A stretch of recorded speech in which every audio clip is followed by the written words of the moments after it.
하나님 말씀 보시겠습니다. 우리가 함께 나눈 하나님 말씀은 창세기 27장 1절에서 29절까지 말씀입니다.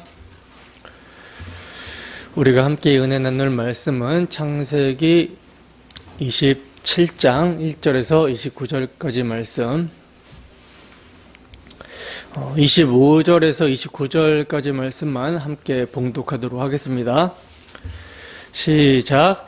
이삭이 이르되 내게로 가져오라. 내 아들이 사냥한 고기를 먹고 내 마음껏 내게 축복하리라.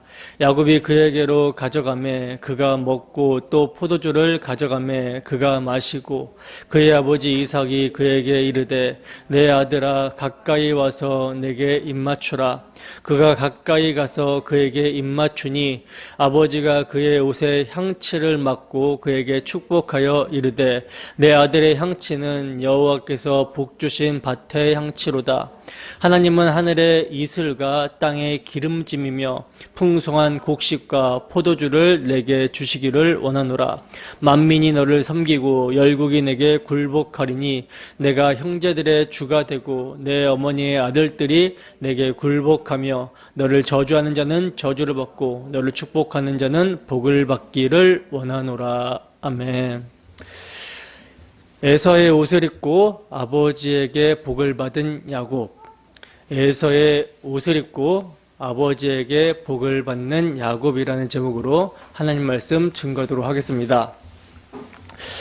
제가 예전에는요, 드라마를 보는 것을 굉장히 좋아해서 본방을 사수해서 즐겨보는 드라마가 여러 편 있었어요. 아주 예전이죠. 집에 TV가 없어진 지가 아주 오래되었기 때문에 아주 예전에 그렇게 본방을 사수해서까지 드라마를 이렇게 즐겨봤었는데, 지금은 그렇게 보는 드라마가 없어요. 일단 제가 시간이 없기도 하고요. 지금 별 관심이 없습니다. 근데 이제 예전에 드라마를 그렇게 본방을 사수할 정도로 좋아할 때는요, 드라마가 끝나면 뭐 해주죠? 예고를 이렇게 해주잖아요. 저는 그런 예고까지도 다 챙겨봤습니다. 그리고 드라마가 인기가 많아지면 끝날 때 예고를 안 해주거든요. 안 해주고 이제 주중에 해줘요. 그러면 혼자 예고를 안 해준다고 이렇게 투덜거리면서 주중에 그 드라마 사이트를 막 수시로 들락날락거립니다.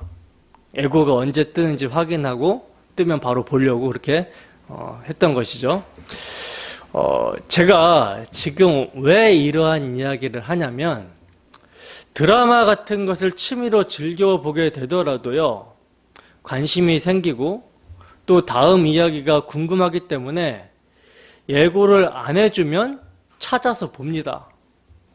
요즘은 선공개라고 해가지고 그렇게 이제 미리 좀 보여주는 그런 방송도 하더라고요. 그러니까 자기가 보는 드라마에 관심이 있으면 예고도 찾아보게 되고 선공개도 찾아보게 되고, 또 나만 볼 수 없다 라고 해가지고 주위 사람들에게 그 드라마를 이야기를 하면서 막 전도를 하죠. 보라고. 근데 과연 생명에 관한 말씀에 대해서는 여러분들이 어떤 기회를 가지고 어떤 관심을 가지고 있는지, 여기에 대해서 우리가 우리 스스로를 점검해 보자라는 취지에서 지금 이런 말씀을 드리는 거예요. 우리가 말로는 이 복음의 말씀이 생명의 말씀입니다 라고 이렇게 고백은 하고 있지만, 정작 우리의 마음이 복음의 말씀에 관심을 가지고 있고 그 말씀에 대한 기대가 있는지 여기에 대해서 점검해 보자라는 거죠. 지난주에 우리는 창세기 26장을 살펴봤습니다. 그죠? 그러면 오늘은 몇 장을 살펴볼 차례죠? 당연히 27장을 살펴볼 차례죠. 그러면 여러분들이 말씀에 대한 기대를 하고 있고 관심이 있으면 어떤 모습이 나타나게 됩니까? 당연히 오늘 본문 말씀은 어떤 말씀일까? 어떤 내용일까? 여기서는 성령께서 어떻게 복음을 계시하고 있을까? 뭐 이러한 기대와 관심을 가지고 오늘 살펴볼 말씀을 읽어보는 것이 당연한 모습으로 나타나야 되는 것이죠. 그죠? 근데 보세요. 은혜를 사모한다고 사모해서 예배를 드리러 이 자리에 나와왔지만 여러분들의 마음은 어떤 마음입니까? 정말 말씀에 대한 관심과 기대와 사모함이 있습니까? 지난주에 이삭이 가나안 땅과 애굽의 중간 지점인 그랄에 오래 머무르면서 그의 신앙까지도 차지도 덮지도 않은 그러한 미지근한 모습이었다라고 말씀을 드렸는데, 여러분들이 이러한 미지근한 모습은 아닌지 여러분들의 마음을 점검해 보셔야 된다라는 거예요. 여러분, 우리의 신앙의 상태가 어떤 상태인지를 쉽게 알 수 있는 길은요, 우리가 복음의 말씀을 어떻게 대하고 있는지를 보면 알 수가 있습니다. 우리는 지금 어떤 상태입니까? 아무리 여러분들의 삶이 분주하고 바쁘더라도 정말 여기에 가치를 두고 있으면, 복음의 말씀에 가치를 두고 있고 복음의 말씀에 대한 관심과 기대와 간절함과 사모함이 있다면 복음의 말씀을 읽고 듣는 일을 포기할 수가 없는 거예요. 다른 열일을 제쳐놓고 그것을 우선할 수밖에 없는 것입니다.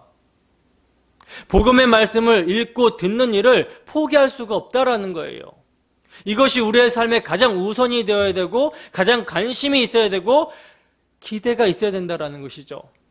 왜냐하면 우리가 말로 수없이 고백하듯이 이 복음의 말씀이 우리에게 생명이기 때문이라는 것입니다. 여러분, 이 말씀이 우리에게 생명이 되고 있습니까? 이 시간, 오늘도 은혜가 부어지는 자리로 인도하신 성령께서 복음의 말씀으로 우리의 심령 가운데 역사하여 주시기를 소원합니다. 그래야 정말 나 같은 죄인을 포기하지 아니하시고 십자가에 죽기까지 사랑하신 주님의 사랑으로 말미암아 그 복음의 말씀의 능력이 그랄에 머물고자 하는 우리의 차지도 덮지도 않는 마음을 부엘세바, 하나님과 교제하며 은혜와 사랑이 넘치는 그러한 마음으로 변화시켜 주시기를 주님의 이름으로 축원합니다. 오늘은 창세기 27장을 상고하여 살펴볼 텐데요. 다음 주에 걸쳐서 살펴보도록 할 거예요. 창세기 27장은 이삭과 리브가 그리고 에서와 야곱 이렇게 4명의 등장인물이 나오고 있는데, 아버지 이삭과 형인 에서가 한 편이 되고요, 어머니 리브가와 동생 야곱이 이렇게 한 편이 되어서 서로 하나님의 복을 쟁탈하려고 하는 그런 구조로 되어 있어요. 그리고 이러한 구조 가운데 어떤 모습이 드러나게 되냐면 인간의 그 타락한 죄성이 무엇인지가 아주 적나라하게 폭로되고 그려지고 있습니다. 때문에 우리는요, 이 창세기 27장을 살펴볼 때 주의해야 되는 것은 4명의 그 등장인물들 중에서 누가 그리고 어느 편이 선하고 악한가 라고 하는 그런 교훈적으로 접근해서는 안 되고, 성경의 기록 목적, 예수 그리스도의 복음이 여기서 어떻게 계시가 되고 있는가, 이 점에 우리가 초점을 맞춰야 된다는 거예요. 누누이 제가 말씀을 드리지만 성경은 윤리와 도덕을 중요시하고 있기는 하지만 그러나 결코 교훈집은 아니라는 사실이에요. 성경의 기록 목적은 오직 그리스도를 증언하는 데 있고요, 하나님의 구원 계획이 인간들의 전적인 부패와 타락 가운데서도 어떻게 주권적으로 전개가 되는지 여기에 있다라는 사실입니다. 그렇기 때문에 창세기 27장을 우리가 보게 될 때 정말 우리를 놀랍게 하는 것은요, 4명의 등장인물이 하나같이 하나님의 뜻은 안중에도 없고 자기 중심적인 타락한 죄성을 보여주고 있는 가운데 하나님께서는 이들의 타락상 속에서도 당신의 그 오묘한 구원 계획을 계시하고 있다라는 사실이에요. 이게 굉장히 놀랍습니다. 자, 그러면 이제 오늘 본문에 등장하는 4명의 등장인물들이 어떠한 자기중심적인 타락상을 보여주고 있는지, 또 그 가운데 하나님께서는 어떻게 복음을 계시하고 있는지, 여기에 대해서 오늘은 초점을 맞춰서 살펴보도록 하겠습니다. 먼저 등장인물 중에 이삭의 모습을 보면요. 본문 1절 보겠습니다. 함께 읽습니다. 시작. 이삭이 나이가 많아 눈이 어두워 잘 보지 못하더니 맏아들 에서를 불러 이르되 내 아들아 하매 그가 이르되 내가 여기 있나이다 하니. 아멘. 보시면 지금 이 말씀 속에서 이 첫 절 속에서 27장에서 전개될 비상식적인 상황이 암시적으로 지금 드러나고 있거든요.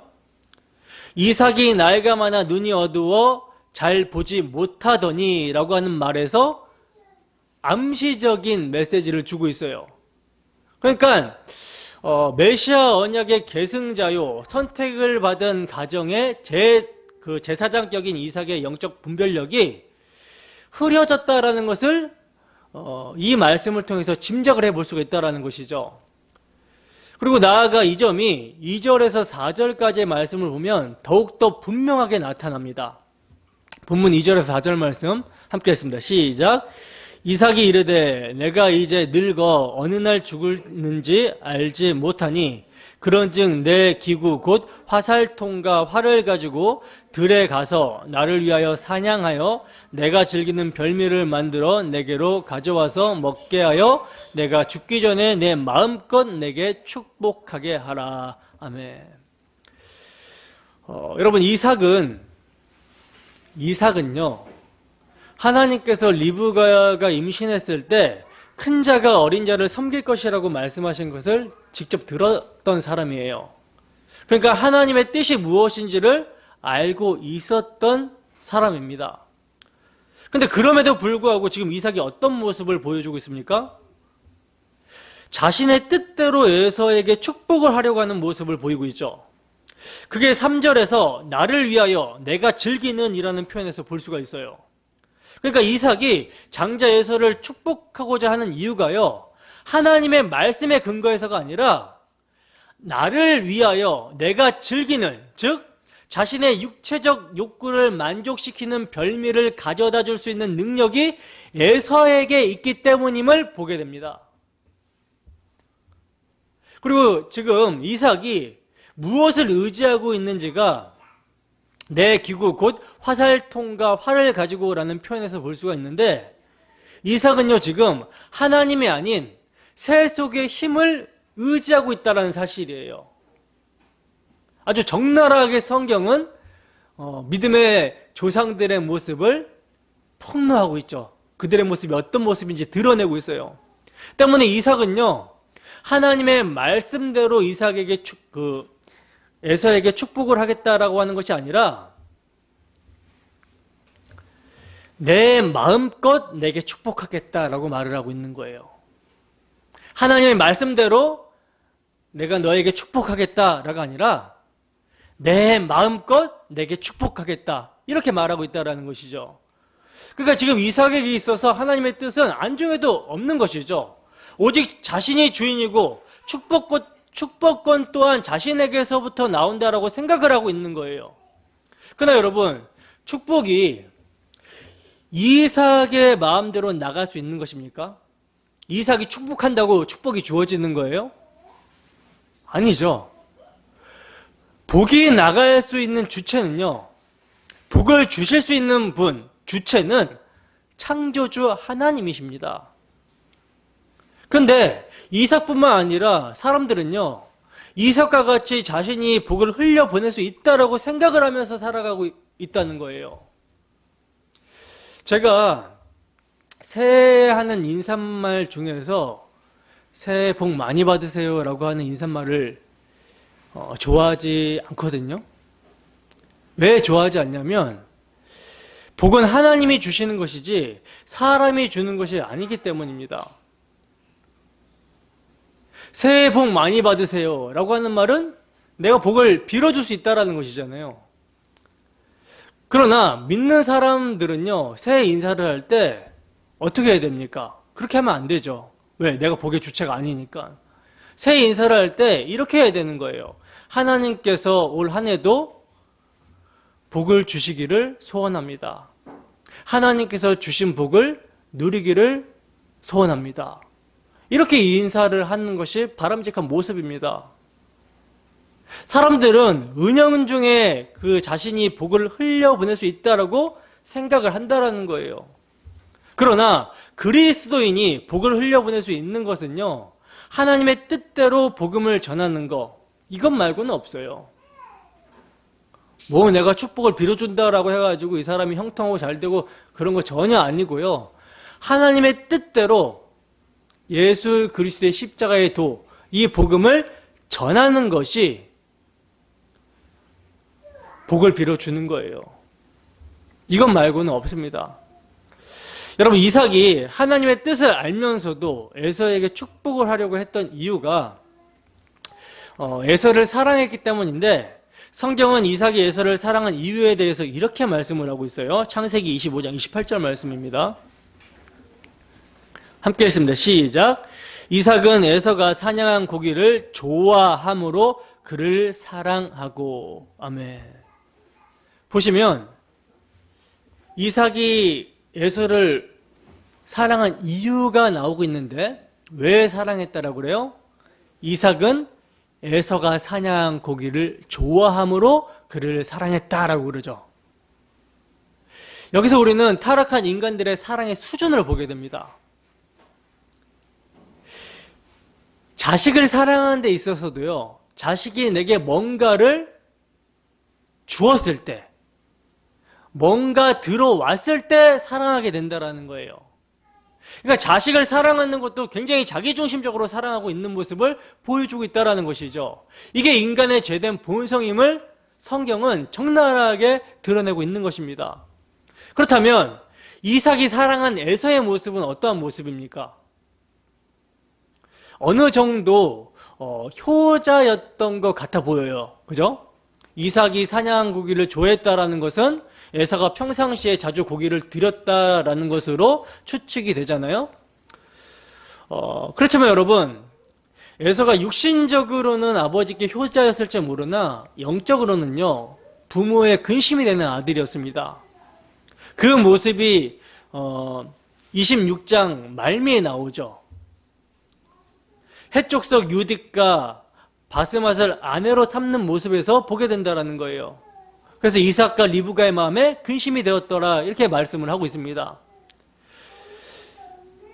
그러니까 믿지 않는 이방 여자를 아내 삼은 것도 이게 근심이 되는 일인데, 지금 그 에서는요, 자기 눈에 보기에 좋은 대로 여러 여자를 아내로 삼고 있는 모습을 보이고 있어요.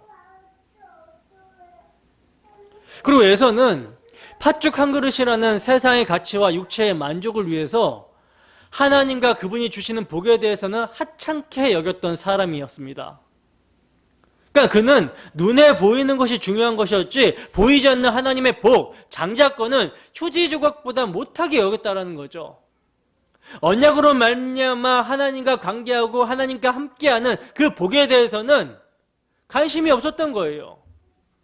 그래서 25장 34절을 보면 에서가 장자의 명분을 가볍게 여겼다라고 말씀하고 있는데, 여기서 여러분 가볍다라고 번역이 된 바자라는 말은요, 멸시하다, 경멸하다, 싫어하다라는 뜻을 가진 단어거든요. 그러니까 당장에 자기 배를 채우기 위해서는 하늘의 복이고 뭐고 관심이 없는 거예요. 그런 사람이 에서였다라는 것이죠.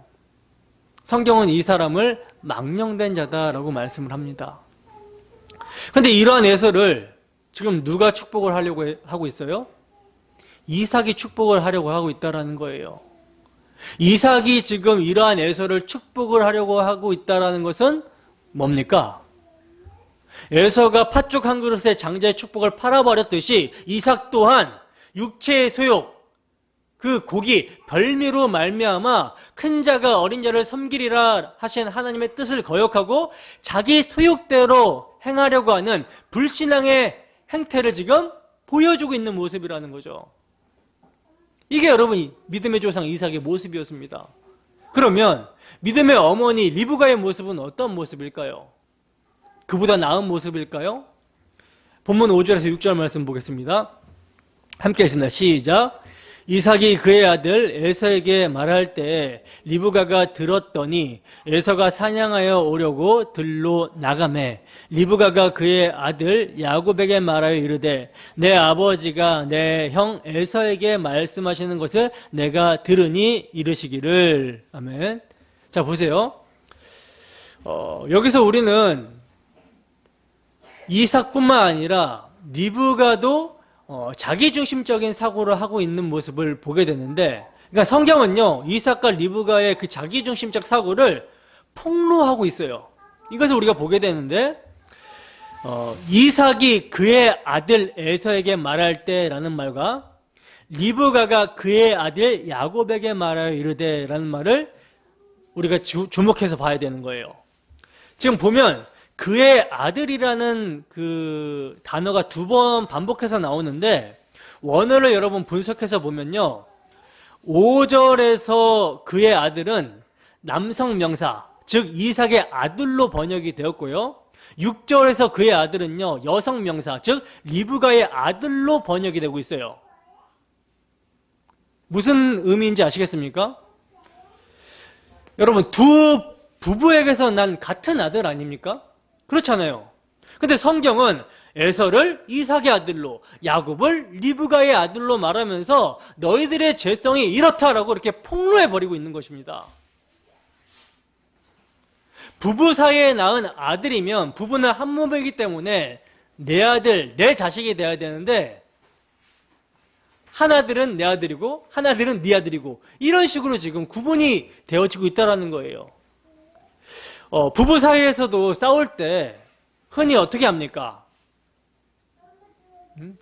집안과 집안을 들이댈 때 당신 어머니가, 당신 아버지가 라는 말을 이렇게 하게 되는 모습을 보게 되잖아요. 이 말은 뭐예요? 하나가 아니라는 말이죠. 하나면은 우리 어머니, 우리 아버지라는 말을 해야 되는데 당신 어머니, 당신 아버지 그런다라는 거예요. 교회 안에서도 그렇습니다. 교회 안에서도 우리가 찬양할 때는 주 안에 우린 하나, 모습은 달라도 예수님 한 분만 바라네, 뭐 이렇게 정말 찬양은 멋들어지게 잘해요. 너무 아름답게 고백을 합니다. 근데 실제 삶 속에서는 어떠합니까? 너는 너, 나는 나. 너와 나를 정확히 구분지어 버리고 있는 모습, 그렇게 살아가고 있는 모습, 그런 모습을 보이고 있지 않습니까? 성경은 이러한 모습이 우리의 모습이라는 것을 이삭과 리브가의 자기중심적 사고를 통해서 보여주고 있는 거예요. 그렇기 때문에 이러한 모습이 우리에게 있다는 사실을 발견하게 되었다면 우리는 뭐 해야 됩니까? 회개하고 돌이켜야 되는 것입니다. 십자가의 공로, 십자가의 보혈을 의지해서 나아가야 된다는 것이죠. 자, 계속해서 보시면 이삭이 그의 아들 에서에게 말할 때 리브가가 들었더니 라고 말씀을 하고 있는데, 리브가가 들은 말은요 이삭이 에서에게 여호와 앞에서 내게 축복하게 하라 라는 말이었죠. 7절을 보면 그렇게 말을 하고 있잖아요. 리브가가 들었을 때 이삭의 말은요 메시아 언약을 에서에게 계승시켜 주시겠다라는 의미였어요. 그래서 리브가가 어떻게 합니까? 이거 정말 큰일 났구나. 하나님의 뜻을 거역하려고 하는 이삭의 잘못을 막기 위해서 리브가가 노력을 하는데, 하나님의 그 언약을 하나님께서 이루신다라는 사고로 열심을 부리는 것이 아니라 자기 힘과 자기 열심으로 거짓, 계계를 사용해서 하나님의 뜻을 거역하려고 하는 이삭의 잘못을 막아서고 있다는 사실이에요. 이것도 인간의 죄성이죠. 본문 8절에서 10절 말씀입니다. 함께 읽습니다. 시작. 그런즉 내 아들아, 내 말을 따라 내가 내게 명하는 대로 염소떼에 가서 거기서 좋은 염소 새끼 2마리를 내게로 가져오면 내가 그것으로 내 아버지를 위하여 그가 즐기시는 별미를 만들리니 내가 그것을 내 아버지께 가져다 드려서 그가 죽기 전에 내게 축복하기 위하여 잡수시게 하라. 아멘. 여러분, 리브가는 어떤 사람입니까? 하나님의 말씀을 받은 당사자예요. 쌍둥이가 자기 배 안에 있을 때 여호와로부터 말씀을 받았기 때문에 더욱더 생생하게 기억을 하고 있는 사람이 리브가입니다. 언약에 대해서, 하나님의 말씀에 대해서 기억을 하고 있는 사람이 리브가예요. 그래서 이삭이 하려고 하는 행동이 하나님의 뜻이 아니라는 사실을 그가 너무나도 잘 압니다. 근데 그는요, 하나님께서 당신이 하신 말씀을 성취하실 것이라는 점을 믿지 못하고 하나님의 뜻을 인간적인 방법으로 이루려고 했던 아브라함의 아내 사라가 범한 그 잘못을 그대로 반복을 하고 있다는 점이에요. 리브가가 이렇게 행동한 이면에는요, 이삭이 에서를 사랑한 것과 같은 이유에서입니다. 이삭이 에서를 왜 사랑했다라고 했어요? 에서가 사냥한 고기를 이삭이 좋아했기 때문에 에서를 사랑했다라고 하잖아요. 리브가는 야곱을 왜 사랑했을까요? 리브가는요, 야곱이 장막에 거주하면서 자기의 일을 도와줬기 때문에 에서보다 야곱을 더 사랑했습니다. 리브가 더 조건적이에요, 사랑이. 자기중심적이죠. 때문에 이삭이 에서를 축복하려고 하자 하나님의 뜻은 에서가 아니라 야곱이라는 사실을 그가 너무나도 잘 알면서도 자기 열심으로 야곱이 복을 받을 수 있도록 수단과 방법을 가리지 않고 있는 모습을 보게 된다는 거예요. 그래서 보시면요, 그녀에게는, 리브가에게는 과정은 필요가 없습니다. 아버지를 속여서라도 자기가 사랑하는 아들이 복을 받게 하겠다는 거, 이 목적뿐이라는 거예요. 그러니까 뭐 부모를 공경하라라는 그런 하나님의 말씀도 필요 없고 단지 복만 받으면 된다라는 식이라는 것이죠. 그리고 아버지가 좋아하는 것이기 때문에 별미를 만드는 것이 아니라 내가 축복하기 위하여, 내게 축복하기 위하여 잡수시게 하라라고 말씀을 합니다. 내게 축복하기 위하여. 그러니까 축복받기 위해서 뭐 하라는 거예요? 별미를 만들어서 잡수시게 하라, 먹게 하라, 이것이죠. 여기서 뭘 볼 수 있습니까? 기복주의의 신앙의 형태를 볼 수가 있는 것이죠. 하나님께 드려라, 하나님께 바쳐라, 그리하면 배로 복을 주신다, 축복해 주신다. 이런 기복주의의 형태가 지금 리브가의 모습 가운데 있는 거예요. 그리고 리브가는요, 야곱이 이제 들키면 어떡합니까? 이러면서 이제 저주를 받을까봐 두려워하니까 내 아들아, 너의 죄는 내게 돌리고 내 말만 따르고 가서 가져오라, 이렇게 말씀을 하고 있어요. 여기에는 지금 부모 공경이라는 효는 없죠. 목적이 올바르면 여러분 무엇도 올바라야 됩니까? 목적하는 바가 올바르면요, 무엇도 올바라야 되죠? 그 목적을 이루는 수단도 올바라야 돼요. 그런데 목적을 위해서는 지금 수단과 방법을 안 가리고 있어요. 그게 불법적인 것이라도 지금 리브가는 그렇게 행하고 있는 것입니다. 목적은 옳아요. 야곱이 복을 받아야 되는 것입니다. 왜? 그것이 하나님의 뜻이니까. 근데 그 하나님의 뜻을 이루기 위해서 하나님께서 당신의 언약을 성취하실 것을 믿는 것이 아니라 자기가 자기 열심으로 자기 깨를 내서 하나님의 일을 성취해 보려고 한다는 것이죠. 목적이 옳으면 뭐합니까?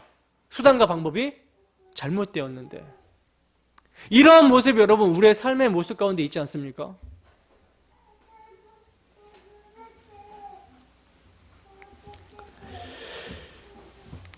지금 오직 목적 달성을 위해서 수단과 방법이 불법이라도 상관이 없다라고 하는 리브가의 모습을 통해서 성도인 우리의 모습을, 우리 내면의 모습을 드러내고 있는 거예요.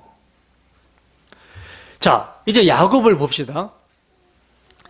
여러분, 야곱은요, 속임수와 거짓에 능통한 자입니다. 야곱이라는 이름의 뜻은 거짓으로 속여 빼앗는 자거든요. 그래서 에서가 야곱의 이름의 뜻을 말하는 대목이 이제 다음 주에 우리가 보게 될 텐데, 즉 자신의 능력으로 불가능한 것도요, 거짓말로 속여서라도 원하는 것을 취하고자 하는 그런 자가 바로 야곱이라는 거예요. 야곱이 이렇게 된 데에는 리브가의 영향도 없지 않아 있겠죠. 물론 야곱의 기질도 그러한데 목적을 위해서 수단과 방법을 가리지 않는 리브가의 훈육으로 인해서 더욱더 이러한 모습을 야곱이 보이게 된다는 거예요. 그래서 형 에서도 속이고 아버지 이삭도 속이고 나중에는 외삼촌 라반까지 속여버립니다. 그래서 자신이 가지고 싶은 것은 다 가진 거예요. 그러나 결국 그렇게 거짓으로 속이는 인생을 사는 야곱이 어떻게 되죠? 삼촌 라반에게도 속고 또 자신의 아들들에게도 속임을 당하게 되고, 그래서 사랑하는 아들 요셉이 노예로 팔려가게 되는 것을 막지를 못하게 되죠. 우리는 여러분 이러한 모습을 보면서 어떻게 생각합니까? 네가 그렇게 거짓으로 점철되는 인생을 살았으니까 너도 속는 게 마땅하다, 그거 잘됐다, 인과응보다, 이렇게 생각을 하게 되는데, 그러나 절대 우리는 인과응보로 이것을 보시면 안 되는 거예요. 왜? 하나님께서 섭리 가운데 야곱의 인생을 붙들고 인도해 주시고 있기 때문에 하나님이 야곱에게 속게 만들면서, 속임을 당하게 만들면서 자신을 되돌아볼 수 있는 계기를 만들어 주신 것입니다. 때문에 이것은 은혜인 거예요. 인과응보가 아니라 은혜다. 여러분들, 우리가 내로남불적인 모습을 많이 보여주게 되는데, 자신이 내로남불이라는 모습을 깨닫게 하는 하나님의 은혜가 임하게 되면 우리의 모습이 내가 저런 모습이구나, 이런 사실을 알게 된다는 것이죠. 이거는 여러분 인과응보 자업자득이 아니라 하나님의 은혜로 말미암아 내 모습이 어떤 모습인지를 깨닫게 하고 은혜를 붙들게 하고 은혜를 바라보게 하고 언약을 붙들게 하는 하나님의 섭리 가운데 은혜예요. 은혜. 이것을 이제 야곱의 인생을 통해서 우리가 볼 수 있다는 것이죠. 자, 이렇게 우리는 네 사람의 모습을 살펴봄으로써 타락한 인간들의 실태를 살펴봤습니다.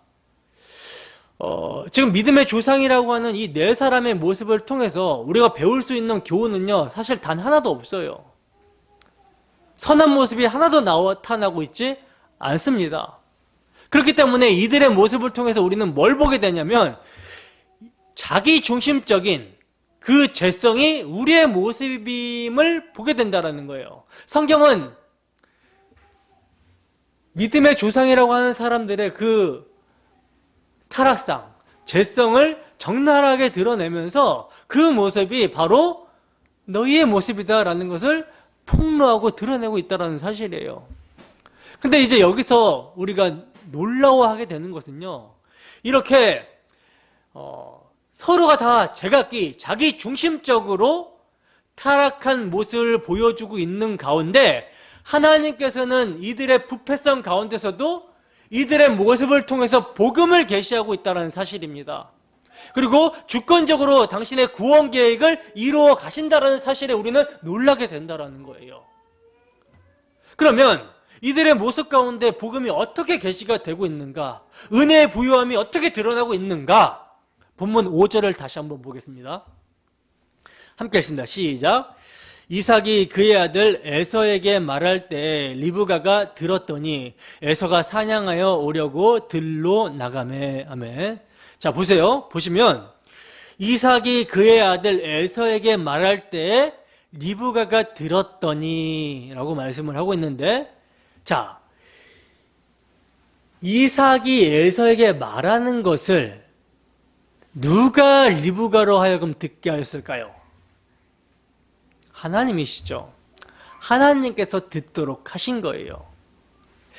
그래서 그들의 부패성을 사용하셔서 하나님의 선이 무엇인지를 계시하고 말씀하시겠다라는 것입니다. 여러분, 야곱은 아버지 이삭을 속였습니다. 자기가 장자로 편입이 될 능력과 가능성이 전혀 없기 때문에 속였어요. 무엇으로 속였습니까? 무엇으로 속이게 되죠?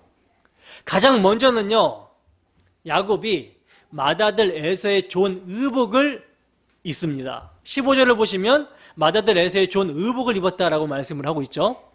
그리고 16절을 보시면 그가 염소의 털을 자신의 손과 목에 입혔다라고 말씀을 하고 있어요.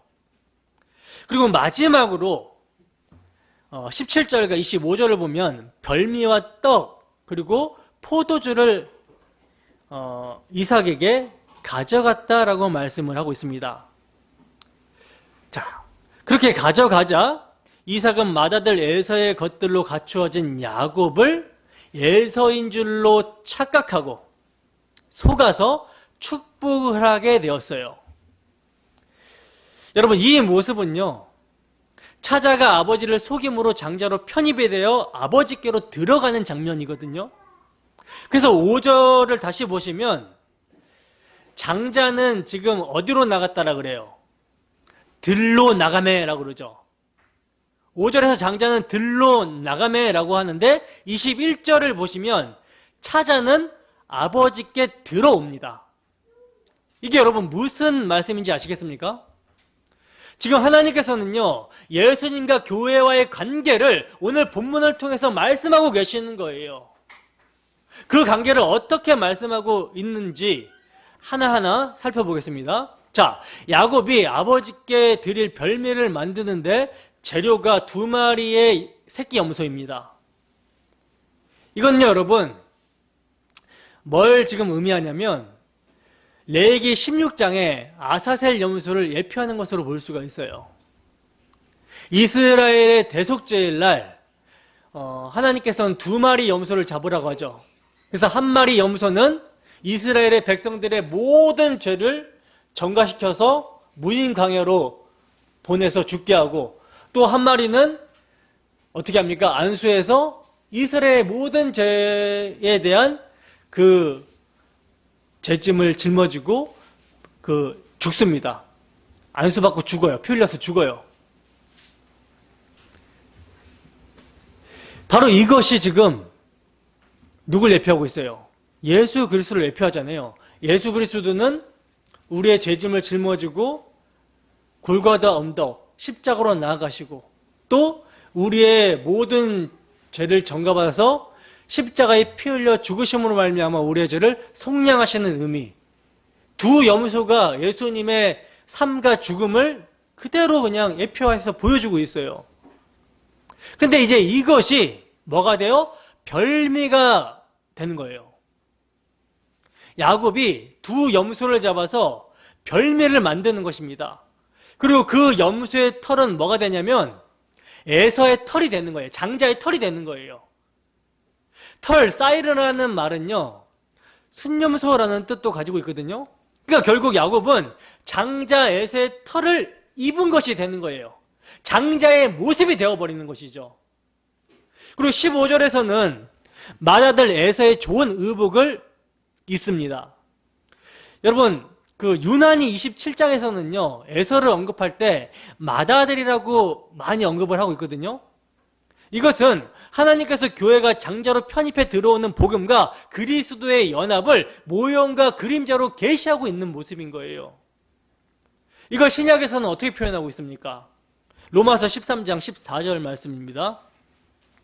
함께 했습니다. 시작. 오직 주 예수 그리스도로 옷 입고 정욕을 위하여 육신의 일을 도모하지 말라. 아멘. 오직 주 예수 그리스도로 옷 입고, 이 옷이 어떤 옷이에요, 여러분? 어떤 옷이에요? 예수 그리스도께서 우리를 위해서 피 흘려 주심으로 말미암는 칭의의 옷이에요. 피의 옷입니다. 피의 옷. 그래서 이 옷을 통해서 하나님께서는 우리를 의롭다 하시는 거예요. 그리고 이 옷을 입은 자들에게 사도는 권면하는 하기를 뭐라고 권면합니까? 정욕을 위하여 육신의 일을 도모하지 말라 그러죠. 왜? 그리스도 안에서 죽었기 때문에. 우리 옛사람은 죽었기 때문에. 자, 갈라디아서 3장 27절 함께 했습니다. 시작. 누구든지 그리스도와 합하기 위하여 세례를 받은 자는 그리스도로 옷 입었느니라. 아멘. 자, 여기서는 그리스도로 옷 입었다라는 것을 세례로 표현하고 있어요. 세례는 여러분들이 잘 아시다시피 그리스도와 함께 죽고 함께 사는 것을 의미하는 것이죠. 이것을 이제 그리스도로 옷 입었다라고 표현을 하고 있어요. 계시록 7장 14절입니다. 14절 함께 읽습니다. 시작. 그가 나에게 이르되 이는 큰 환난에서 나오는 자들인데 어린 양의 피에 그 옷을 씻어 희게 하였느니라. 아멘. 어린 양의 피에 그 옷을 씻어 희게 하였느니라. 우리의 옷이 어떤 옷이었어요? 죄의 옷이었잖아요. 근데 어린 양의 피에 씻겼다라는 것은 뭡니까? 그 피를 뒤집어 썼다라는 말이에요. 그럼 우리가 어떻게 보여요? 어떻게 보여요? 뻘겋게 보이죠. 근데 성경은 이것을 하얗게 됐다, 희게 됐다, 죄가 사함을 받았다라고 표현하고 있다는 것입니다. 그리고 17절에 보시면 야곱이 떡을 가지고 아버지에게 들어가고 있고요. 25절에 보시면 포도주를 아버지에게 가져가게 되는 모습을 보게 되는데, 여러분 이삭은요 에서에게 떡과 포도주를 가지고 오란 말을 한 적이 없어요. 근데 하나님께서는 별미에다가 떡과 포도주를 등장을 시켜서 지금 뭘 계시하여 보여주는 것입니까? 예수님의 살과 피를 나타내 보이고 계시는 거예요. 그러니까 야곱은 자신의 어떠한 것으로 아버지께 들어가는 것이 아니라는 것입니다. 오직 장자와 관련된 것으로만 아버지께 들어가고 있는 모습을 보여주고 있는 거예요. 바로 이러한 모습을 통해 우리 또한 오직 우리의 장자 되시는, 맏아들 되시는 예수 그리스도의 피, 예수 그리스도의 의로만 하나님께 들어갈 수 있다라는 것을 보여주고 있는 거예요. 복음을 계시하고 있는 거예요. 하나님께서는요 오늘 본문 안에 오직 은혜로 말미암는 거듭남과 칭의 교리를 등장시키시면서 이 사건이 복음을 증거하고 있음을 확증해 주고 있습니다. 확증해서 계시로 보여주고 있는데, 보시면요 오늘 본문을 자세히 보시면 그 야곱이 지금 이삭에게 들어가는, 아버지에게 들어가는 모든 준비 과정에서 야곱이 한 것은요 아무것도 없어요. 아무것도 없다는 사실을 발견하게 됩니다. 모든 것은 다 누가 해줘요? 어머니 리브가가 다 준비하고 다 해줘요.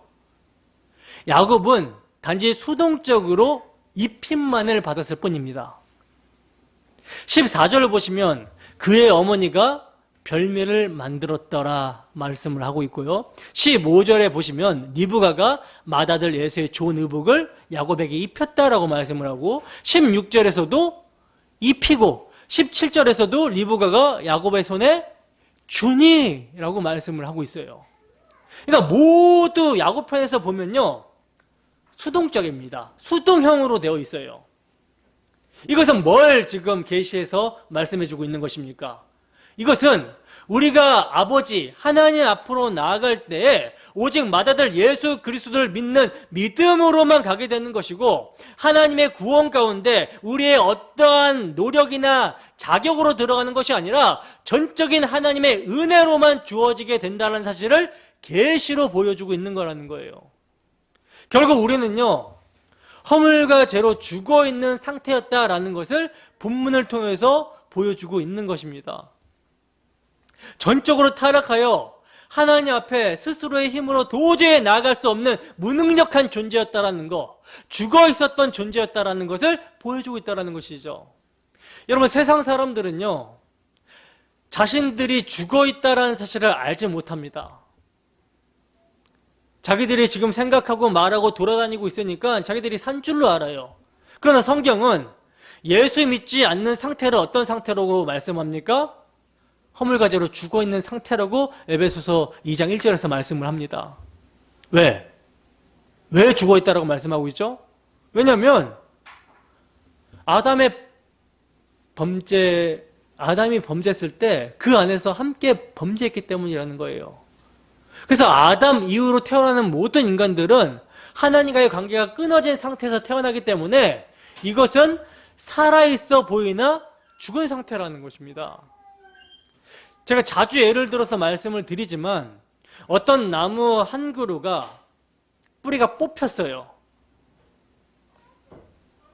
뿌리가 뽑힌 걸 우리가 보게 되었을 때 이 나무가 어떻게 보입니까? 잎이 지금 살아있는 것 같고 싱싱해 보이고 그렇게 보여도 그 나무를 우리는 살아있지 않고 뭐라고 말합니까? 죽었다라고 얘기를 하죠. 여전히 잎이 달려있고 나무의 채액도 보이고 이래도 그건 죽은 거예요. 왜? 나무가 흙이라는 자양분에서 떨어져 있기 때문에. 그러니까 누군가가 다시 그 나무를 땅에다가 심어주지 않으면, 흙이라는 자양분 안에 심어주지 않으면 나무는 스스로 뿌리를 내릴 수가 없다라는 것입니다. 바로 우리가 그러한 상태였다라는 거예요. 근데 이러한 우리가 마치 리브가가 야곱에게 전적으로 입혀주었던 것처럼 전적인 하나님의 은혜로 말미암아 복음을 듣는 자리로 인도함을 받게 되었고, 그 복음이 선포될 때 성령이 역사하여 복음을 믿게 되었고 중생하게 되어 하나님께 영광을 돌리는 새 사람으로 서게 되었다라는 거예요. 새 사람을 입게 되었다라는 것입니다. 예수 그리스도로 옷 입게 되었다. 예수 그리스도의 피로 옷 입게 되었다라는 것입니다.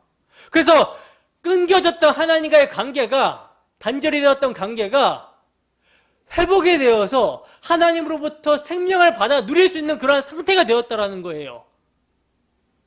근데 이 모든 과정이 다 뭐다?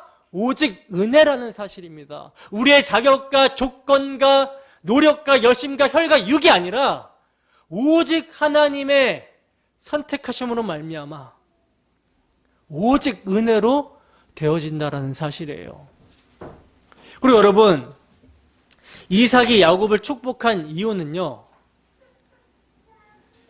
그를 어떻게 봤기 때문에 축복을 했습니까? 형 에서로 보았기 때문에 축복을 한 것이죠. 23절에 보면 그의 손이 형 에서의 손과 같이 털이 있으므로 분별하지 못하고 축복하였다라고 말씀을 하고 있고요. 27절에서도 보시면 에서의 옷의 형치 때문에 지금 야곱이 축복을 받게 된 것으로 말씀을 하고 있어요. 그러니까 이삭이 야곱이 에서인 줄로 속아서 지금 뭘 하고 있는 거예요? 축복을 하고 있는 거예요. 그러나 여러분, 이삭은 속았지만 하나님은 속습니까? 속지 않습니까? 하나님은 절대로 속지 않습니다. 그러나 단 한 가지 속아주시는 것이 있어요. 그게 뭘까요?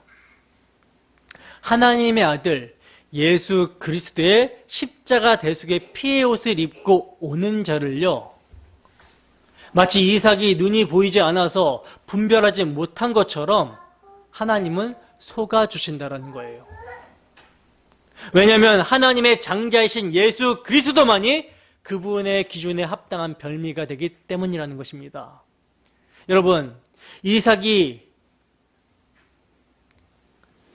야곱을 축복하게 되었을 때, 그러니까 이삭의 축복을 받은 야곱의 이름이 무엇으로 바뀌게 됩니까?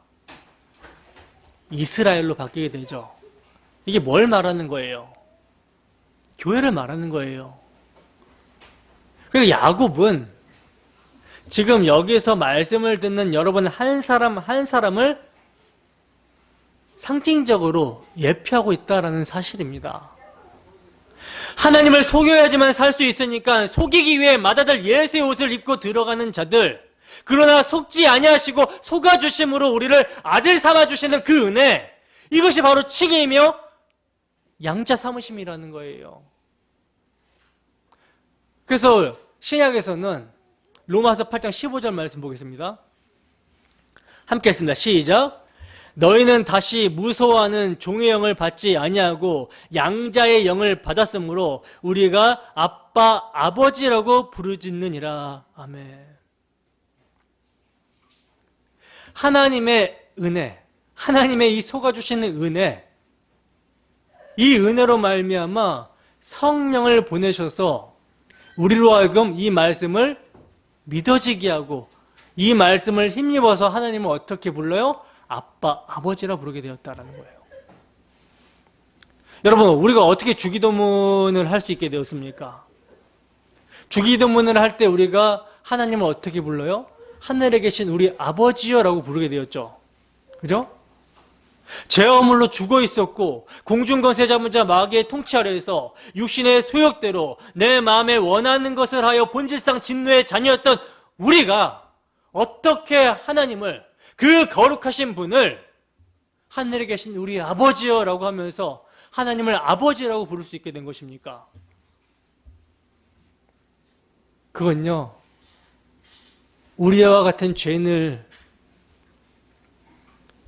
자기 백성 삼고자 구원하시고자 자기 아들을 아끼지 아니하시고 우리를 위해 화목제물로 내어주신 하나님의 은혜와 세상에 있는 자기 사람들을 사랑하시되 끝까지 사랑하신 그의 아들 예수 그리스도께서 십자가에서 흘리신 그 피로 가능하게 되었다라는 사실이에요.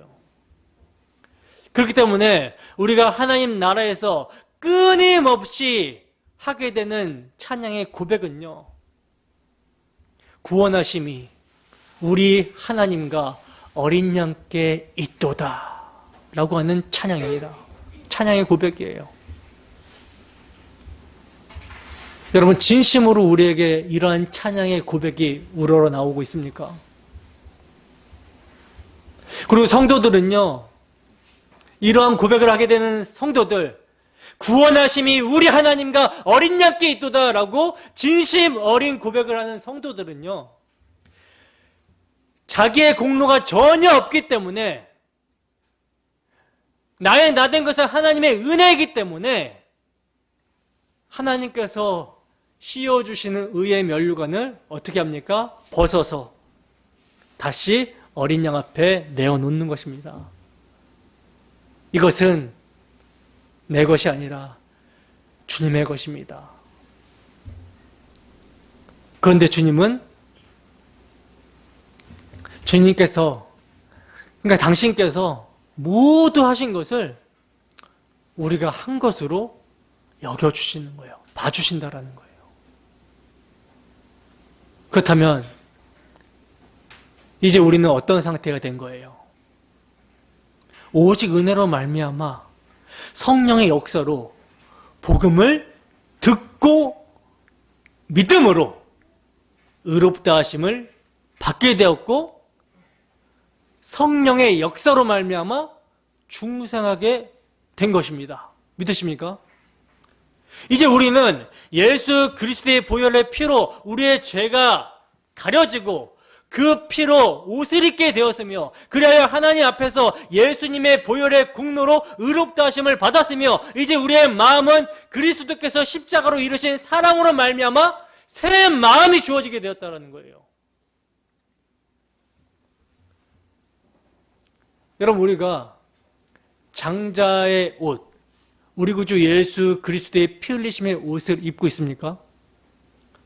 여러분, 우리가 무슨 옷을 입느냐에 따라서 우리의 행동은요, 달라지게 되어 있어요. 추리닝을 입었을 때랑 정장을 입었을 때랑 행동 거지가 달라지게 되는 모습을 보게 됩니다. 쉽게 얘기해서 집에서 내복을 걸치고 있을 때랑 파티장에서 명품 옷을 입고 있을 때랑 행동 거지가 다르다라는 거예요.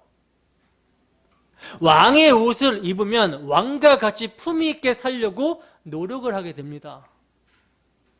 비록 나는 왕이 아니더라도 그렇게 살려고 하는 의지가 생기게 된다는 거죠. 왜? 신분이 변화가 되었기 때문에. 조금 창피한 말이지만 교회에서 정장을 입고 나름대로 이렇게 경건하게 사역하는 신학생들이, 전도사로 사역을 하는 신학생들이 이상하게도 예배군 훈련소만 가면요, 어떻게 변하는지 아십니까? 말년 병장 때 했던 그런 행동들이 튀어나오게 돼요. 저도 그랬어요. 저도 군복만 입게 되면 옛날 말년 병장 때 행했던 그런 모습들이 튀어나오게 되더라고요. 짝다리를 짚고 뒷짐을 지고 껌을 씹으면서 침도 뱉고 불량스러운 모습, 그런 모습을 보이게 되더라는 것입니다. 왜 그렇습니까? 옷을 군복을 입고 있기 때문에 그렇다라는 거예요. 그러니까 여러분, 무슨 옷을 입느냐에 따라서 우리의 행동은요, 영향을 받습니다. 눈에 보여지는 옷도 그러할진데, 그렇게 사람의 행동을 변화시킬진데, 우리의 영혼에 성령이 오셔서 거듭나게 하시고 새 마음을 주시며 예수님의 십자가 대속의 피의 옷을 우리에게 입히셨다라는 거예요. 왕의 옷을 입히셨다라는 것입니다. 그리고 날마다 성령께서 복음의 말씀을 통해 우리가 입고 있는 옷과 변화된 신분과 우리의 마음에 새겨진 십자가 사랑으로 찾아와 주시고 말씀해 주신다라는 거예요. 그러면 이 성령의 음성을 날마다 듣는 자들이 예전에 입었던 그 죄악의 옷을 입었을 때처럼 편하게 자기 마음대로 살아갈 수가 있습니까? 결코 그럴 수 없다라는 것이죠. 그것은요, 성령이 안 계시다라는 증거이기 때문에 그렇습니다. 성령이 계시는 자는 주 예수로 옷 입고 육신의 정욕을 도모하는 일을 포기하면서 살아간다라는 거예요. 그리스도의 사랑이 강건하기 때문에 나를 위한 자기중심의 삶에서 나 같은 죄인을 구원하시기 위해 십자가에서 몸짓고 피 흘리신 예수 위에서 살게 되는 것입니다. 예수가 나의 머리가 되는 거예요. 예수가 나의 주가 되는 거예요. 예수가 나의 구원자가 되는 거예요.